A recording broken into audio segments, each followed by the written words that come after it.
مولانا تشریف لائے، اللہ جزائے خیر دے، خدا ان کا قد کاٹ ہمیشہ دشمنوں سے بنائے رکھے، محفوظ رکھے، اور ہر جگہ عمران خان پر ان کو فتوحات عطا فرمائے اور نواز شریف سے اس کو دور رکھے۔ مولانا کی خدمت میں جب تشریف لائے دفتر میں بیٹھ گئے، مولانا بہت غمزدہ تھے، طلبہ سے ان کا عشق دیکھنا ہے۔ میں نے بہت کمی کوتاہی انسانوں میں دیکھی، لیکن مولانا کا طلبہ کے ساتھ جو تعلق ہے، شاید میری زندگی میں نے ایسا طالب علموں کا عاشق زار نہیں دیکھا۔ اور اسی طرح دینی اداروں سے، تو ان کی جماعت کے ایک کراچی کے ذمہ دار نے مجھے کہا کہ آپ مولانا کو کہے کہ کسی تنظیم کا نام نہ لے۔ میں نے مولانا کو کہا تو مولانا کی یہ آنکھیں سرخ ہو گئی بالکل غصے سے۔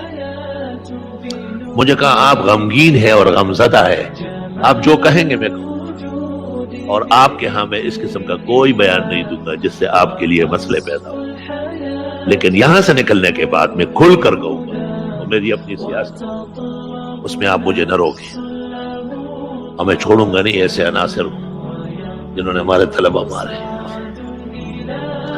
اور اس کی طرف سے غور سے دیکھ ہدایت مدد دے لیا، پکڑ لیا وقت ہدایت مدد دے لی، ٹھیک تھا غمجنی ہو غم زدہ ہے استاد سے کی وینی بھائی دلی دل تزل سنو استاد سے مطابق خبر ہو خود دل تن چیز بار لارشم بیا بمانا مجبور ہے ملزم کے بیا بزخ پلی صاحب سر خبر ہے۔ چنانچہ سک کر کے اجلاس میں مولانا نے اس تنظیم کا تانا بانا کر لیا۔ اس اگلے دن مولانا نے کہا ہم ان دہشت گردوں کو ان کے تمام اسکیموں کو جانتے ہیں، اور وہ وقت دور نہیں ہے کہ انہیں زمین پر چھپنے کی جگہ نہیں ملے۔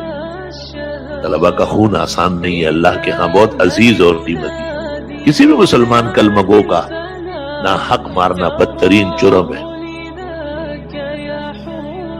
لزوال الدنیا اہون علی اللہ من قتل رجل مسلم، نہ حق مسلمان قتل کر، اللہ کے رسول کہتے ہیں پوری دنیا غرق ہو جائے لیکن ایک ناحق قتل نہ ہو۔ اللہ